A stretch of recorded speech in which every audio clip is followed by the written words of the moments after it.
Pemirsa, selamat menunaikan ibadah salat subuh untuk Anda yang berada di wilayah Jakarta dan sekitarnya. Kita kembali di iNews Pagi.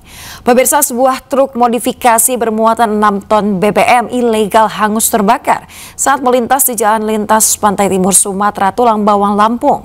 Diduga kebakaran terjadi akibat muatan minyak tersulut percikan api.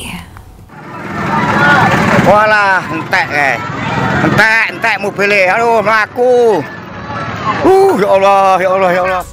Sebuah truk bermuatan bahan bakar minyak ilegal terbakar hebat di jalan lintas Pantai Timur Sumatera, Tulang Bawang, Lampung pada Selasa siang. Kobaran api dengan cepat membesar, menghanguskan truk dan nyaris membakar salah satu rumah warga yang letaknya tak jauh dari lokasi. Sementara itu, supir dan kernet truk kabur melarikan diri usai mengetahui truk yang dikendarainya terbakar. Proses pemadaman membutuhkan waktu 2 jam lantaran truk modifikasi tersebut berisi BBM ilegal sehingga api sulit dipadamkan. Kebakaran diduga akibat muatan minyak ilegal sebanyak 6 ton tersulut api. Diduga terjadi karena ada sulutan api terhadap truk tersebut yang setelah kami lihat bahwa truk tersebut membawa minyak ilegal. Sebanyak berapa Pak itu minyaknya Pak? Kurang lebih 6 ton dengan muatan 6. Tidak ada korban jiwa akibat kebakaran. Pihak kepolisian masih melakukan penyelidikan terkait peristiwa ini. Dari Tulang Bawang, Lampung, Ahmad Lutfi Rosyadi, iNews melaporkan.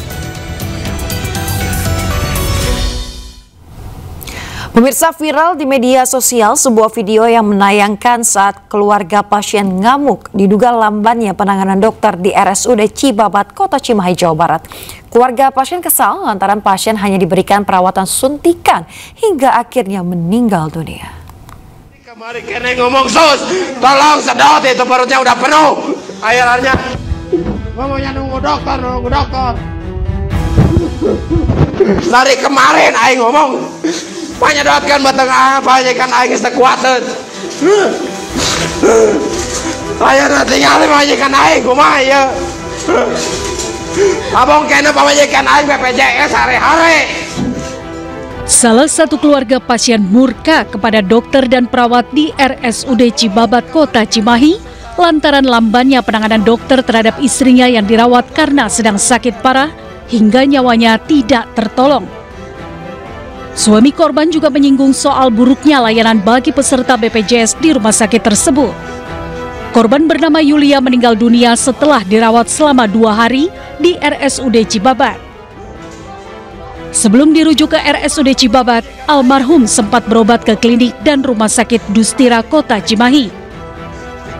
Diketahui korban didiagnosa mengidap penyakit radang usus dan tumor jinak, namun belakangan dalam perut korban dipenuhi cairan. Kalau penanganan saya bilang nggak ada penanganan, cuman dicek aja terus dikasih obat suntik gitu aja. Karena hari libur terakhir itu alasannya. Ya, nah kepengennya saya itu kalau susternya itu gampang diajak ngomong, ya saya pengennya itu suster itu ngomong ke dokter yang jaga.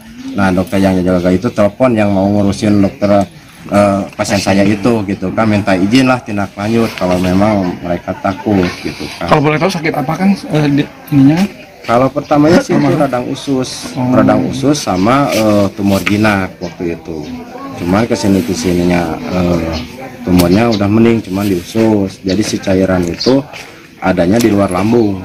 Secara manajemen kita sudah mengumpulkan dokter-dokter perbedaan prosedurnya dan kita sudah ada merangkum, tetapi untuk penyebab kematian atau penyebab kasus-kasus tertentu dan diagnosa, terutama diagnosa pastinya itu nanti pada saat audit klinik.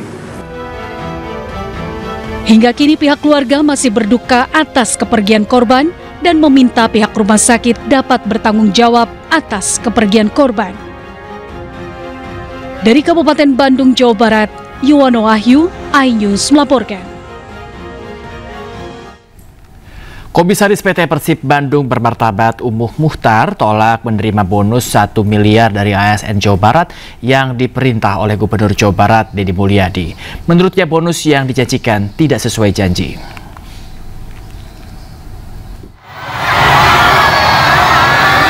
Umum Muhtar, Komisaris PT Persib Bandung Bermartabat, menjadi perbincangan menyusul keputusan yang menolak menerima bonus hasil patungan ASN Jabar untuk Persib Bandung.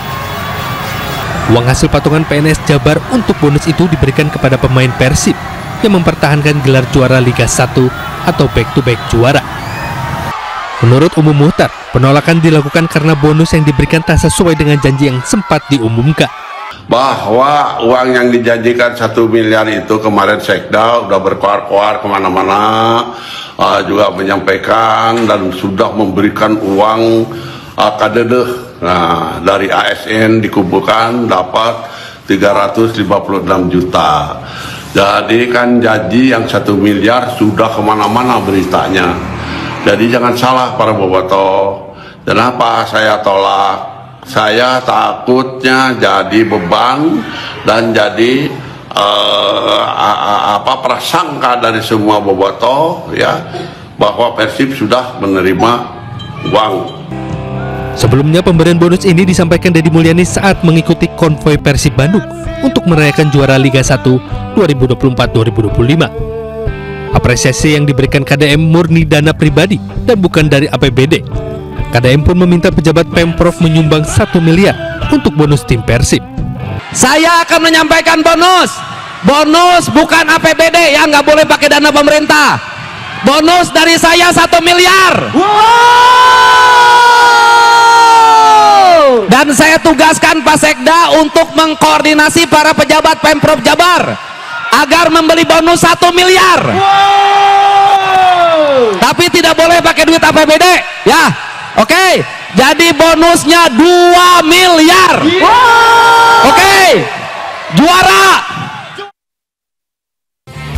Total Persib akan menerima 2 miliar rupiah yang dijanjikan sebagai apresiasi prestasi juara Liga 1.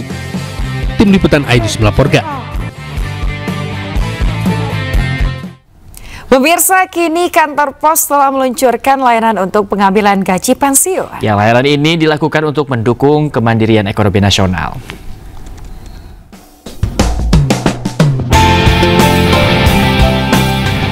PT Pos Indonesia bekerjasama dengan PT Taspen resmi meluncurkan layanan pengambilan gaji pensiun di kantor pos yang mulai berlaku pada 1 Juli 2025.